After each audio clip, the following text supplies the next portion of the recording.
भाजपा की सरकार की कमियां निभाने नहीं आया, उनका रिपोर्ट कार्ड लेके आया। मैं सिर्फ इस मंच से उनका रिपोर्ट कार्ड आप लोगों के बीच में रखना चाहता हूं, और जो हमारे समाज, हमारे लोग, उनकी समस्या है। आज मीडिया बंधु जो यहाँ इतनी बड़ी संख्या में मौजूद हैं, आपके माध्यम से पूरे देश भर में, पूरे उत्तर प्रदेश में लोगों के बीच में रहना चाहता हूं। साथियों, पिछले 10 सालों में भाजपा की उत्तर प्रदेश की सरकार ने 7,000 से ज्यादा करोड़ रुपए विज्ञापन लगाकर आप लोगों को गुमराह कर अपनी कमियों को छुपाने का काम किया है। पिछले 10 सालों में 7,000 करोड़ रुपए उन्होंने खर्च किए अपनी कमियों को छुपाने के लिए, परंतु उनके पास पैसे नहीं थे। जब झांसी में सरकारी अस्पताल में जब आग लग गई और 10 छोटे बच्चे अपनी जिंदगी खो गए, उसके लिए इनके पास पैसे नहीं थे, पर अपने विज्ञापनों के लिए इनके पास भरपूर पैसा पड़ा। इनके पास 7,000 करोड़ रुपए है, विज्ञापन छाप के ये दिखाने के लिए कि हम रोज दिन नौकरी निकालने का काम कर रहे हैं। परंतु हकीकत तो ये है कि 13 लाख से ज्यादा सरकारी पद आज भी खाली पड़े हैं। 7,000 करोड़ हम सरकारी खजाना विज्ञापन देने में खर्च करते हैं, परंतु जो 13 लाख जो सरकारी पद खाली पड़े हैं, वो हमारे युवा साथियों को नौकरी देने का काम नहीं कर रहे। जो सरकारी नौकरी बची कुची थी, उसको कॉन्ट्रैक्चुअल जरूर बना दिया है, ताकि जो हमारे समाज के लोगों के लिए बाबा साहब डॉक्टर भीमराव अम्बेडकर जी ने संविधान में आरक्षण की व्यवस्था तय करी, वो ना देना चाहिए। आप इनकी मानसिकता को इनके काम से समझने की कोशिश की, इनके हर एक एक्शन से समझने की कोशिश की। इनके पास 7,000 करोड़ थे विज्ञापन छाप के दिखाने के लिए कि हम अपने बच्चों को पढ़ा रहे, पर आपको जानकर हैरानी होगी कि पिछले 10 सालों में हमारे उत्तर प्रदेश में इन्होंने 25,000 से ज्यादा स्कूल बंद करने का काम किया। अगर आपके पास 7,000 करोड़ रुपए हैं विज्ञापन देने के लिए, तो क्या आपके पास हमारे बच्चों को पढ़ाने के लिए स्कूल खोलने के पैसे नहीं? आप लोगों को ये सवाल साथियों उठाना पड़ेगा। पिछले 10 सालों में इन्होंने अपने आप को बहुत अच्छे से ब्रांड किया है, कहा है कि काउंटर की सरकार है। यहाँ पर आदरणीय मुख्यमंत्री जी के राज्य में यहाँ पर लॉ एंड ऑर्डर एकदम चुस्त और दुरुस्त है, पर हकीकत कुछ और कहती है। पिछले 10 सालों में ये लगातार रिकॉर्ड कहता आया है कि हर साल 30,000 से ज्यादा हत्या हमारे उत्तर प्रदेश में हो रही है। 65,000 से ज्यादा महिलाओं के खिलाफ केस दर्ज होते हैं। छेड़छाड़ के केस हर साल 65,000 से ज्यादा महिलाओं के खिलाफ अत्याचार के केस दर्ज होते हैं। 10,000 से ज्यादा किडनैपिंग, एक्सटॉर्शन, रैकेटियरिंग के केस दर्ज हुए हैं। ये मैं अपने आप से नहीं कह रहा, ये सरकार का रिपोर्ट कार्ड इनके लिए खुद कहता है। ये एनसीआरटी का आंकड़ा है साथियों, और साथियों आप इन आंकड़ों को हल्कों में हल्के में रख लेगा। वो 3,000 हत्याएं हैं, वो 65,000 महिलाओं के खिलाफ अत्याचार, वो 10,000 केस जहां पर किडनैपिंग और एक्सटॉर्शन का काम हुआ। साथियों ये आंकड़े नहीं है, हर उस आंकड़े के पीछे छिपा किसी की माँ, किसी की बहन, किसी का दोस्त, तो किसी का पिता है। ये आंकड़े नहीं, ये सरकार का रिपोर्ट कार्ड है, ये सरकार की सच्चाई है। जो अपने आप को लॉ एंड ऑर्डर में अव्वल कहती है, ये उसकी सच्चाई है। आप लोगों को ये चीज पूरे देश भर में बताना है। शिक्षा और रोजगार, आजकल हम सब जानते हैं कि हमारे युवा कितने युवा बेरोजगार घूम रहे, परंतु वो बेरोजगारी तक पहुंचने के लिए पहले पढ़ाई करते, नौकरी लायक बनने के लिए पढ़ाई करते। तो साथियों इनका पिछले 10 साल का रिकॉर्ड कहता है कि इन्होंने नए स्कूल नहीं खोले। पिछले 10 सालों में उत्तर प्रदेश में नए स्कूल नहीं खुले, परंतु 25,000 से ज्यादा स्कूल बंद कर दिए गए। जब इनसे आप सवाल पूछोगे कि भाई 25,000 स्कूल तुमने बंद क्यों किए, ये फर्क बोलेंगे कि भाई हमारे पास पैसे नहीं है, हमारे पास शिक्षकों को पैसे पढ़ाने के लिए पैसे नहीं। परंतु सच्चाई बात आपको मैंने पहले कहा कि तुम्हारे पास 7,000 करोड़ रुपए हैं अपना विज्ञापन छाप के पूरे उत्तर प्रदेश में दिखाने के लिए तुम क्या काम कर रहे हो, और जब तुमसे सवाल करते हैं कि हमारे बच्चों को स्कूलों में पढ़ाने के लिए तुम्हारे पास शिक्षक क्यों नहीं, तो तुम कहते हो हमारे पास पैसे नहीं। और ये जब आपसे कहें कि पैसे नहीं, तो मैं अपने सभी युवा साथियों से कहना चाहूंगा कि भाई 1.5 लाख से ज्यादा सरकारी स्कूल और कॉलेजेस में शिक्षकों के सरकारी पद खाली पड़े हैं, जो इन्होंने बोल के तो रखे हैं पर रोजगार या नौकरी अपॉइंटमेंट नहीं देते। क्यों वो 1.5 लाख पद आज भी खाली हैं? क्यों ये सरकार वो 1.5 लाख पद जहाँ पे शिक्षकों को रोजगार दिया जा सकता है, हमारे बच्चों को पढ़ाया लिखाया जा सकता है और तुम्हारे पास बजट भी है, तो क्यों तो हमारे बच्चों को, हमारे युवा साथियों को रोजगार और शिक्षा से दूर रखते हो? ये हमारे सभी बड़े बुजुर्गों को पूछना। अगर मैं इस पे एक टिप्पणी करूं तो आप लोग समझने की जरूर कोशिश कीजिएगा। ये हमारे बच्चों को पढ़ाना नहीं चाहते, ये हमारे बच्चों को जो पढ़ लिख कर किसी तरह मेहनत कर एक डिग्री ले उन्हें रोजगार नहीं देना चाहते। जब आप इनसे नौकरी की मांग करते हैं तो ये आपके सामने स्कीमों का एक पिटारा लेके आते हैं कि बेरोजगारी भत्ता ले लो, मुफ्त में अनाज ले लो। ये सब विकास स्कीमें आप लोगों के सामने रखते हैं, आपको लालच देते हैं कि ये पैसा ले लो, ऐसा कर लो, वैसा कर लो। परंतु जो इसकी कीमत है वो आज नहीं, आने वाले भविष्य में हमारा युवा जो है, जब हमारे समाज के हमारे गरीब बच्चे पढ़ेंगे नहीं, लिखेंगे नहीं, तो कभी रोजगार के लिए तैयार नहीं हो पाएंगे। जब वो अपने रोजगार के लिए तैयार नहीं हो पाएंगे, वो अपने हकों से वो महरूम रहेंगे। उनको पता नहीं कि उनको क्या लड़ना है, किस चीज के लिए लड़ना है, हमारे संविधान में हमारे लिए क्या संविधा है, उन्हें नहीं मालूम होगा।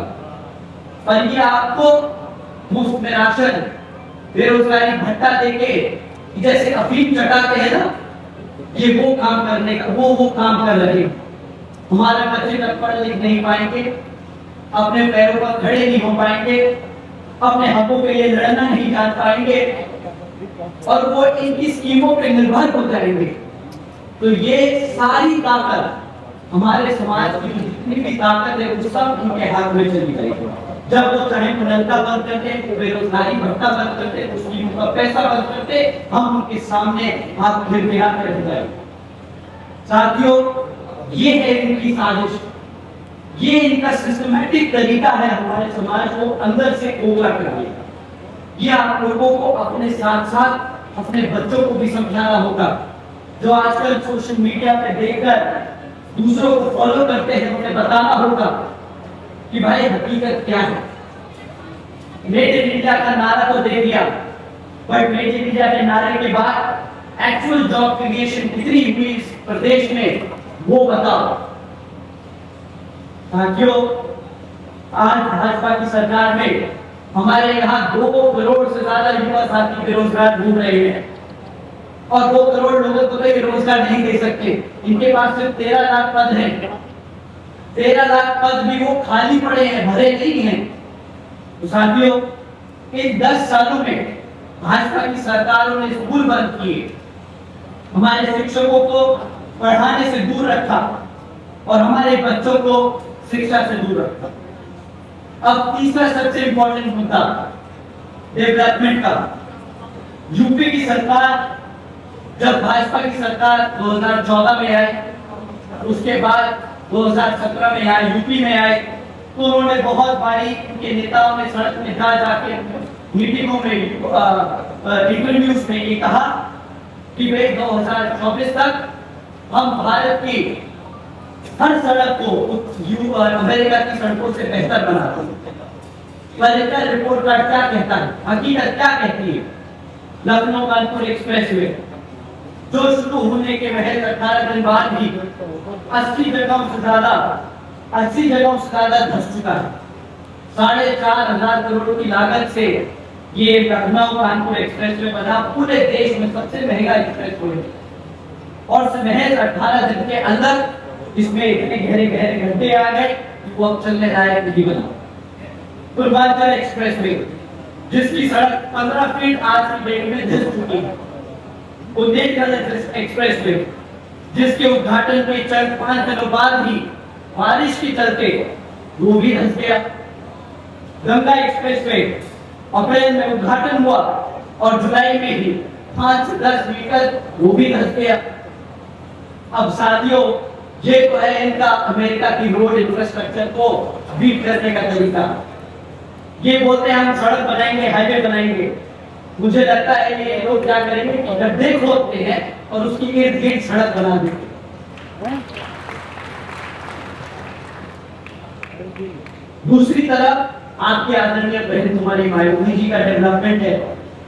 नोएडा आगरा एक्सप्रेसवे कितने लोगों ने यहाँ पे चल के देखा है?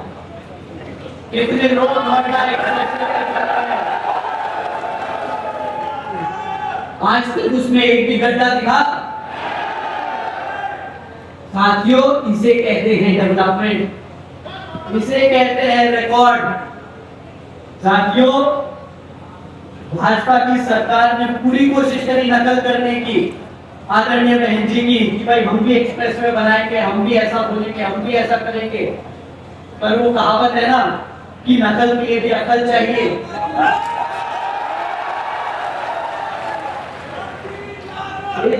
इस मुहावरे में, उस कहावत में आप एक शब्द और जोड़ लीजिए, नियत।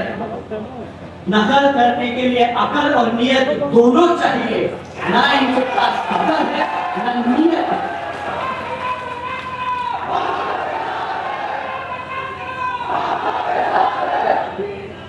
साथियों, इन लोगों ने कहा कि हम डबल इंजन की सरकार लेकर आएंगे।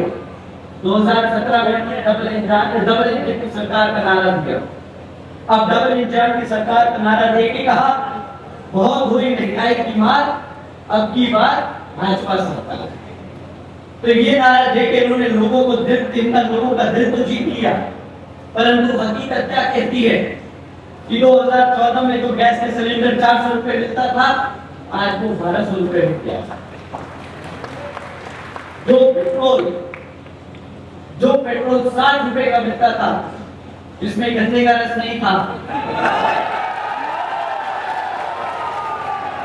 जो 60 रुपए का मिलता था, आज वो गन्ने का रस मिलाकर 110 रुपए लीटर मिल रहा है।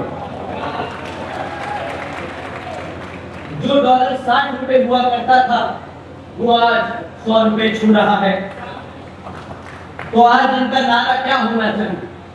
इन्होंने नारा दिया कि बहुत हुई महंगाई की बात, अब की बात भाजपा सरकार। पर अब इस काम के बाद मुझे लगता है उत्तर प्रदेश के लोग अब इन्हें ये नारा देंगे कि जनता पर महंगाई की मार जिम्मेदार भाजपा सरकार। साथियों, ये तो था 10 साल का इसका रिकॉर्ड। इसी बीच में सपा कांग्रेस भी कूदेगी, वो भी आएगी, वो भी अपने काम गिरवाएगी कि हमने ये किया, हमने वो किया। आप लोगों ने सही कहा,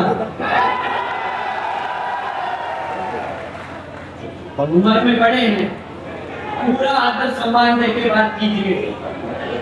साथियों, पर अभी थोड़ी जरूरी मुद्दों पे बात कर लें कि जो पीडीए, जो सरकार, जो लोग अपने आप को पीडीए का नारा देकर आप लोगों के बीच में घूमेंगे, आप उनके कामों को भी जरा समझ लीजिए।